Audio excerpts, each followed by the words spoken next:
Hi, this is Catherine. This is Taking Tea with Catherine. This is mixed berry hibiscus tea.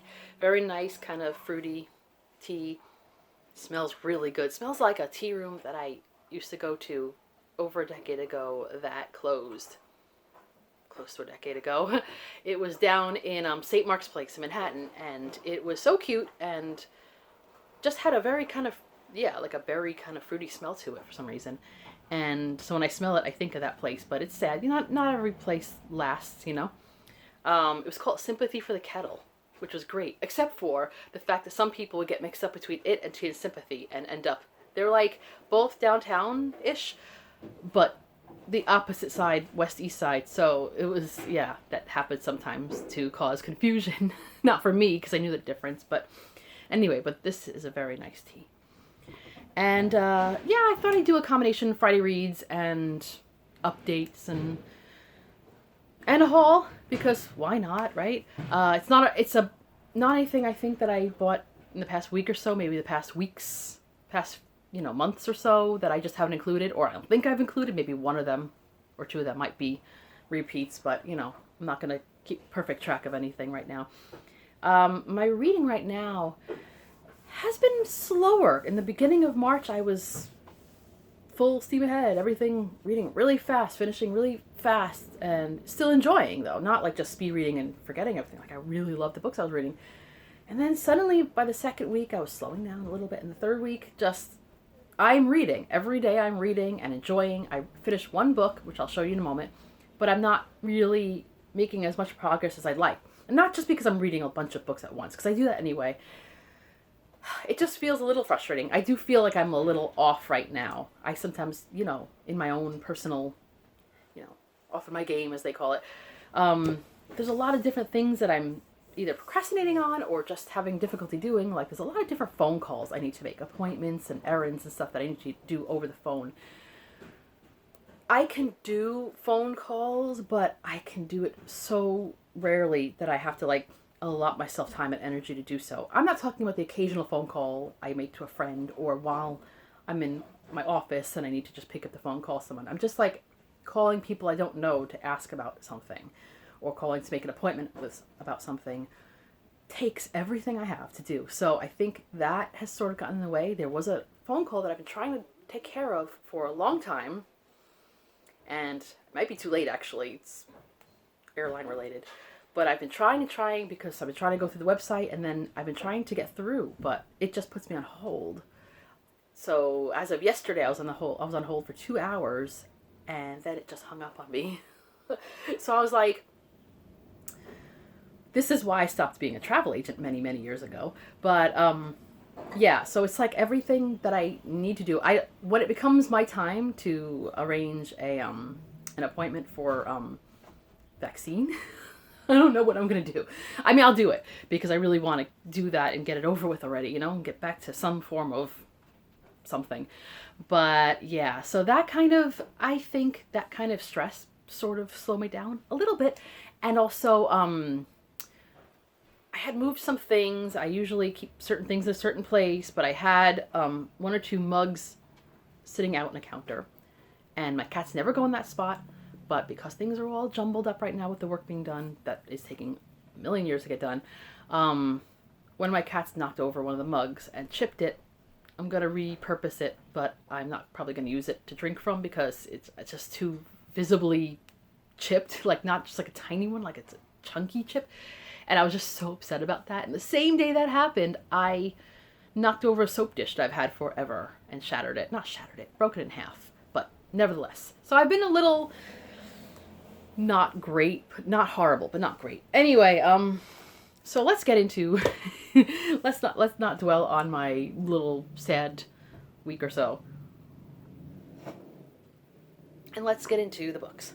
So I finished I Will Judge You by Your Bookshelf by Grant Snyder. It's not a graphic novel, it's a graphic story about reading and writing. If I remember correctly, there was a book done by, I think her name was Debbie Tung, which is about book love or whatever. Also a book about introversion, which are both very relatable.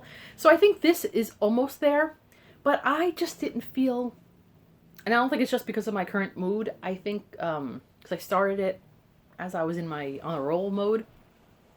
I think it's good. but I don't really think I would have, thankfully I got out of the library, I don't think I would have wanted to pay full price or even slightly discounted price maybe for it. $16.99 in the store. Some people might like, if you love just reading, anything to do with reading and writing, which actually I wasn't expecting. Not that I mind reading about writing, but I thought it was just going to be about reading, and then there was so much about the writer, I suppose, and their struggle with getting a book written or something. And I felt kind of like I didn't see that coming, and it was kind of hard to read for me. I don't know, the letters seemed kind of small and not terrible. Again, it was just okay. Some of the illustrations are nice. There are a lot of cats in it. But it was just like, I gave it 3 stars, which if you see my rating system on Goodreads, I don't give 3 stars very often because that's usually a mediocre book for me. Anything below 3 stars I rarely give, because if it's that bad to me, I just won't keep going unless it's a required read of some kind. But I don't know. I just felt 3 stars was my feeling toward it. But you may feel differently. I just really had wanted to like it more. So, whatever. That was my word of the year, remember? Whatever. Still using it. So, the March Mystery Madness current read. I have other ones I want to read. I don't know if I'm going to get to my goal of at least 6 books. I might reach 4 or 5. Like I said, such a roll in the first week of the month. And that is Gaudy Night. I started it.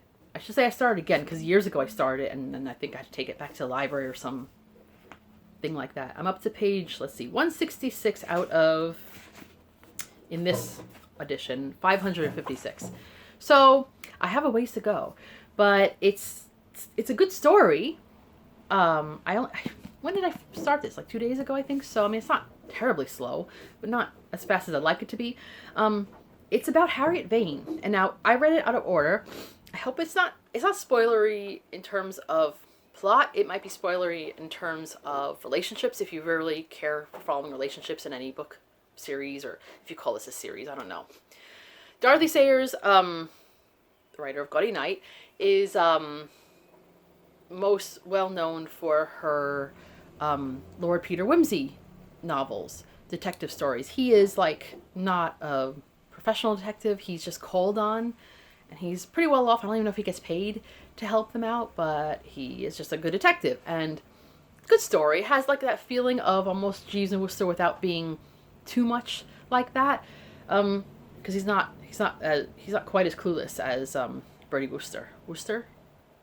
Anyway, but he does have a butler who's very helpful and stuff, and he does help him a lot. So this is in Lord Peter Whimsy has already featured in this book, but not very much. This features Harriet Vane, who I knew about, like I said, because this was actually the first, what's the word? Lord Peter Whimsy book that I picked up, the first Dorothy Sayers I ever picked up, and then I decided to begin at the beginning, but then I didn't go in complete order. She is a friend, and, possibly more, according to him, he would really like that, but she doesn't feel quite, she actually feels for him, but she kind of feels like she owes him too much in one situation, that she feels it would be an uneven relationship or something, but I think it's going to get resolved, because I already know what's going to happen in that sense in this book. But, so she's a mystery writer, which is good, because I think she kind of is a little bit of a stand-in for the author, a little bit. And she goes to a Gaudy Night, which is some kind of like get-together of her school, in Oxford, and the women's school, and she doesn't usually go to these sort of things, and now after certain scandals that she was involved in, and of course her relationship with Whimsy, she feels a little bit like, oh, I don't really want to stand out or whatever, but she ends up going, sees people she hasn't seen in a while, sees other, from her class, and also from, different teachers, etc., and other people she's never seen before, and then she receives a rather unfortunate note, and doesn't like it, but doesn't think more of it, but later on, after this event has occurred, she finds out that a lot of people are getting some really poison pen type nasty things, and other weird things have been happening in the school, things getting destroyed, stuff like that. So she comes over to help investigate, and because she actually did help investigate in a previous book, but so right now she's on her own. But I think she won't be alone for the entire book. And so it's good so far. I don't know if there's... I thought this was a murder mystery. There hasn't been a murder yet. So I don't know. I'm kind of glad I don't know, because I will find out. If you've read it, you already know. So I'll get there. Good so far. I love things that take place in Oxford. I made some progress with John Adams. And it's basically 1776. The Declaration of Independence has been signed. That's it. John Adams is still in Philadelphia, far away from Abigail, who he absolutely loves, which is a wonderful description of a marriage. I really do like their relationship so far very much. I've heard about them having a good relationship, but now I'm seeing a lot more of it, to the point that I want to read more about Abigail, even more, his wife, and the rest of the family. So, and a little bit about Benjamin Rush, who I always like to read about. There's not really enough about him still, even though there has been books that have come out about him. And Thomas Jefferson, and not Hamilton, he's not in the picture yet, and other founding fathers. Benjamin Franklin has shown up, and he's missing his wife. She just got inoculated. She and the family got inoculated for smallpox, and the description of that sounded pretty bad. Like, compared to that, I am not as concerned about what we may have to face this year. You know what I mean? So I like it. I like what I know so far about John Adams. There's certain things I know that he was involved in and did in the future that I may not be crazy about, but so far I like him, so that's good. I'm waiting for him to go to France. That's the part I'm most interested in. I think he goes to France. Pretty sure, yeah. And then another one, Slow as Molasses. I really want to read more of this book. I do like it, but Red Comet, the Mammoth. The Short Life and Blazing Art of Sylvia Plath by Heather Clark. There you go. There she is. Got my thumb in her nose. I didn't mean to do that. How rude. So she has graduated high school. She got into Smith College and university. What do they call it? She got scholarships and stuff because she's not very well off.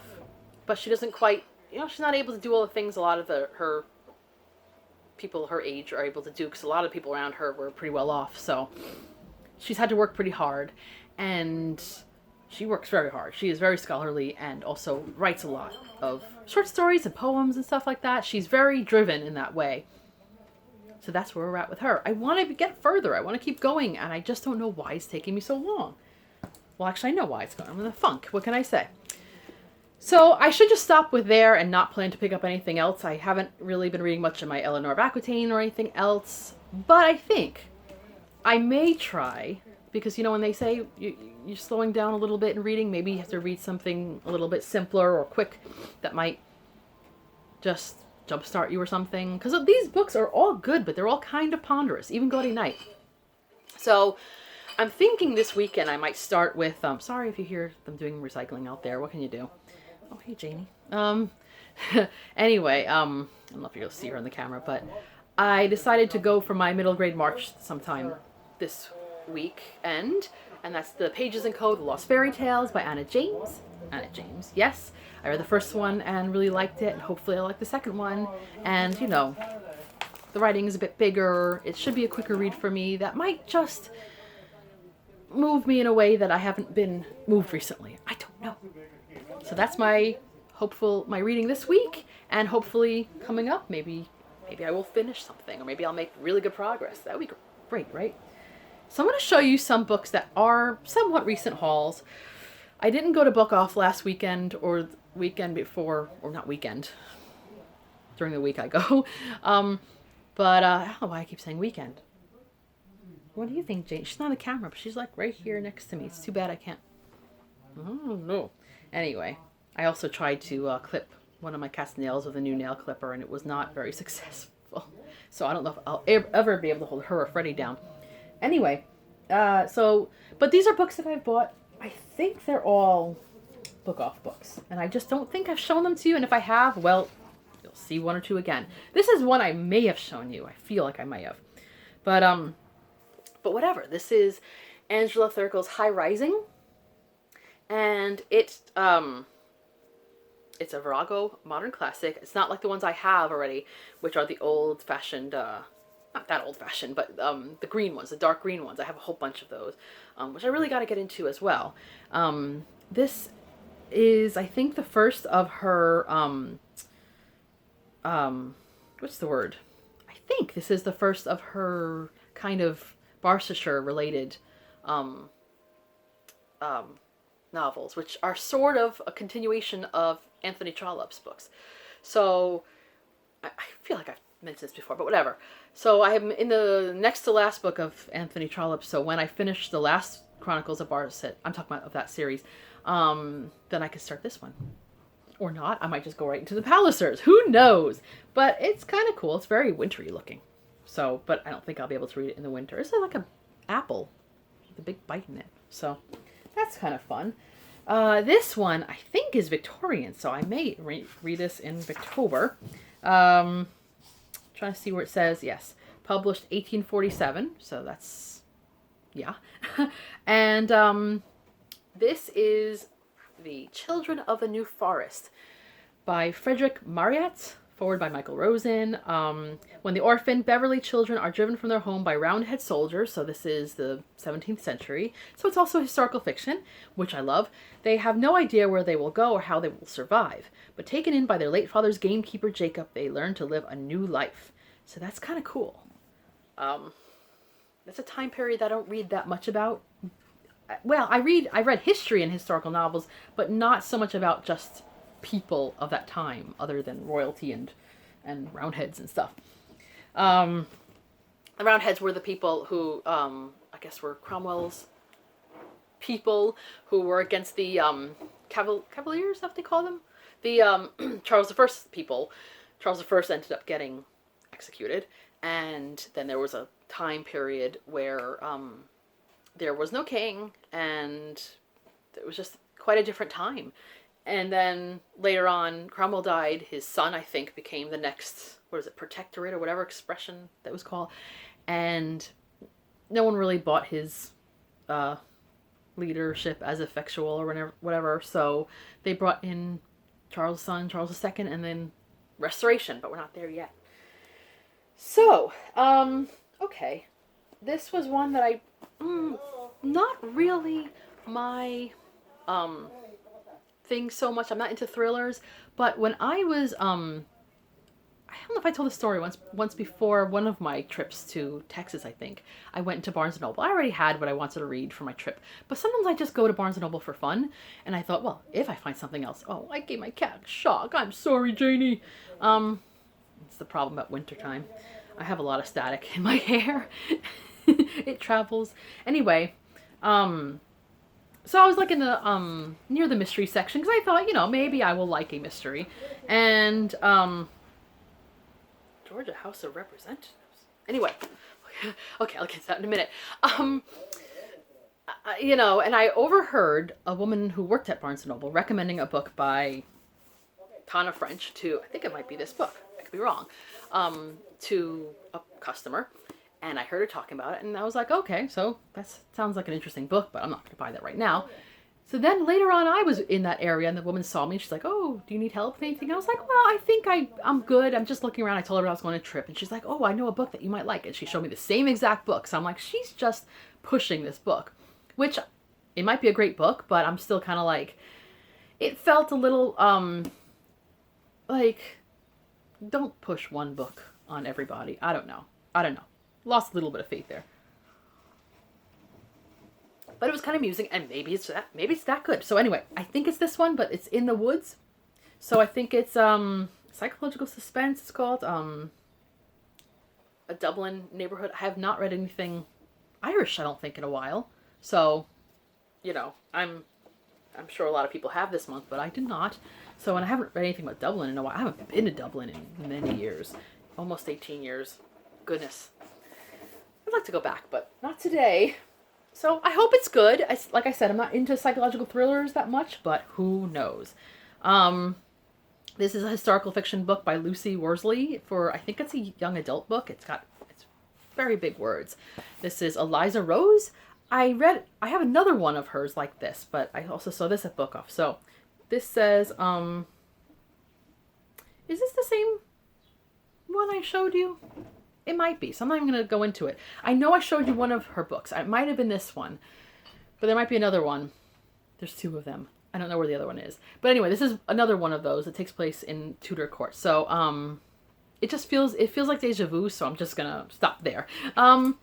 But I do want to read. I do want to start reading her novels, which I haven't read at all. I've read her nonfiction a little bit, and I love her documentaries. She's just fun. I like the way she dresses. Anyway, that's her. In case you don't know who she is. So we'll see. There was another one anyway. I am just so messed up right now. Speaking of Trollope, I mentioned Trollope a little briefly ago. I found this one again for $1. I love when I find classics for $1. It makes me so happy. I know. But this is Dr. Wardle's School by Anthony Trollope. I guess it's a standalone. It is perhaps Trollope's most subversive novel. Dr. Wardle's School is a wide-ranging condemnation of group morals, collective prejudice, and the devastating conventional values may have upon well-intentioned individuals who question or defy them. When Dr. Wardle engages Mr. and Mrs. Peacock as assistant master and matron, respectively, as private school, the discovery of irregularity in their marriage and the ensuing scandal test the character of all involved. Okay, so that is kind of different. But anyway, it's a Oxford World Classic. I've had some of these before. In fact, Trollope as well. It's not a big one, so if I feel like reading a standalone that's not that long, there we go. I thought I had bought this and it was going to be a duplicate. That does happen, but it wasn't. This one I've had for a little while, so I may have shown it to you, but this is Mitz by Sigrid Nunez, I think. It's about Virginia and I think Leonard Wolfe, is that her husband's name? And their little pet monkey of some sort. It's let's see. It's an enchanting novel in the form of a biography of Leonard and Virginia Woolf's pet monkey, capturing with astonishing detail a most beloved era in literature and offering a rare look at the domestic life of one of the most prominent couples of the day.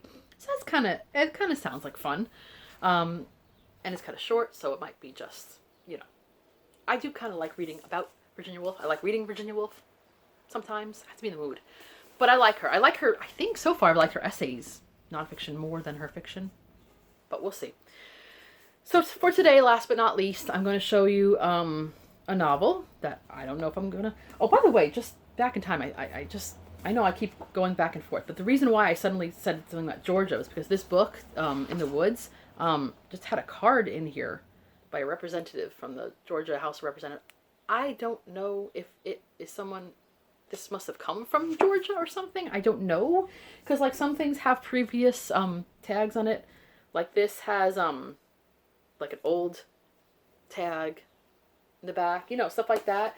So it's kind of fun to see where things have been, where they came from, but I hadn't seen it before, so when I was just going like that, and I saw it, I was just like, Georgia. But anyway, so the last one is My Oxford Year by Julia Whelan. Anyway, she's, I think, also an actress, actor, whatever you want to call it. It's about someone who goes to Oxford, and there's a whole story. I heard it's kind of sad. But it's a novel about a year in Oxford, and I kind of just want to read it because I love reading, like I said before, about Oxford. I don't need to get any further into that. So when I am starting it, of course, you guys will know, I think it's had a slight damp damage to it. The book's, the first few pages feel a little bit like wrinkled from damp, but it's okay. What I found most interesting was when I read about the author, whatever, in the back, you'll see why this interested me. Julia Whelan is a screenwriter. My cat is sleeping on the... Okay. Is a screenwriter, lifelong actor, and award-winning audiobook narrator. It's always great. She graduated with a degree in English and creative writing from Middlebury College and Oxford University. So she's really... While she was in England, her flirtation with tea blossomed into a full-blown love affair, culminating in her eventual certification as a tea master. As someone who has obviously looked into tea, being an expert on tea master, all that stuff, and I always tell people, I call myself a slight expert, but I'm not anywhere near, it's like being a wine sommelier, cork master, or whatever you want to call it. This is more than just reading about things and knowing the difference between Darjeeling and Ceylon. Although that already is something, I guess, to some people. But you really have to have spent a lot of time being able to tell just from looking at the leaves, the dried leaves. Usually it helps to have been to tea growing areas, but at least with the tea itself, you have to be able to like cup them. You have to be able to like take, taste things and not just say different types of tea, but different tea estates where it was grown, different regions, etc., different times of year. These are usually things you have to know to be a tea master. So I don't know if I'll ever get there. Because of my sinus ups and downs, I sometimes don't have as astute a sense of taste as I would like. I have a really strong, still sense of smell, which doesn't make sense, but it's true. So yeah, I don't think that is something I would ever pursue, and it's time consuming, whatever. So I'm not a tea master. I'm just a tea lover. But I still find that admirable when people get into that. And so I just like, you're a novelist and you're a tea master and you know, also do audiobooks, whatever. I just like that. I wish I could be a little more multifaceted, but you know what? We have what we have. And I have a cat next to me who does not want to be on camera, and that's okay because she just kind of likes to be my invisible companion. Everybody needs at least one. So I hope you've liked these books. Let me know what you've been reading lately, if you'd like. Let me know if you go through these little mini slumps where you're still reading, but you just feel like you're slow motion. And let me know what you think of the haul. That's all for now. Hopefully I'll be back soon with other content. I have some ideas. I just can't seem to get it together right now, but we'll move on. This is Catherine at Taking Tea with Catherine. Have a lovely tea and, of course, book-filled day. Goodbye.